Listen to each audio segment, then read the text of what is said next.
উনি একজন superstar megastar, নিজেকে ওভাবেই মেনটেন করেছেন। হচ্ছে দরদ সিনেমা করে উনি ইচ্ছারা ফাটিয়ে দিয়েছেন, যে কথাটা বলেছেন আমার মনে হয় পারফেক্ট। ইন্ডিয়াতে যদি শাহরুখ খান থেকে থাকে, আমাদের বাংলাদেশেও সাকিব খান আছে। এটা সাকিব খানকে ছাড়া বাংলা সিনেমা ইন্ডাস্ট্রি আমার মনে হয় না কল্পনা করা যাবে।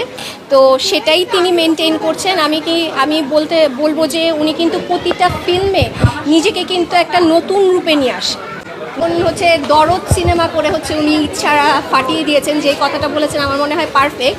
বাকিটা আমি ছবিটা দেখার পরই আসলে আপনাদেরকে জানাতে বললাম না। তুফান সিনেমা করে তো একদম তুফানি তুলে দিয়েছিলেন। শাকিব খানের দৃষ্টি আকর্ষণ করব যে আপনি দেশের বাইরে না, হলিউড বলিউডকে ছেড়ে আমাদের বাংলাদেশে কিন্তু অনেক ট্যালেন্টেড অ্যাক্ট্রেসরা আছেন।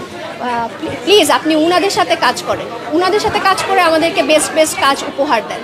এই তারা নিতে চাচ্ছে, এবং আমরা আমাদের দেশের অ্যাক্টরস আপনার সাথে দেখতে চাই। এটা সাকিব খানকে ছাড়া বাংলা সিনেমা ইন্ডাস্ট্রি আমার মনে হয় না কল্পনা করা যাবে। অনেক বড় একটা সময় ধরে কিন্তু উনি বাংলা সিনেমায় লিড করে আসছে, এবং খুব কম অ্যাক্টার্স, খুব কম বলতে গেলে কি আমার মনে হয় বাংলাদেশে আর দ্বিতীয় আরেকটা অ্যাক্টার্স ওনার মতো এরকম লিড এখনও কেউ করতে পারেনি, এবং আমার মনে হয় আরও চালিয়ে যাবে। দরদের ট্রেজার দেখা হয়েছে, অবশ্যই ট্রেজার দেখে, বাট আমি আশাবাদী যে তুফানের মতোই দরদও যেন এগিয়ে যায়। সবচেয়ে বেশি ভালো লেগেছে যেই অ্যাক্ট্রেসের সাথে উনি ইন্ডিয়ান অ্যাক্ট্রেসের সাথে কাজ করেছেন, ওই অ্যাক্ট্রেসের সাথে ওনার যে কেমিস্ট্রিটা, আমার সেটা খুব ভালো লেগেছে।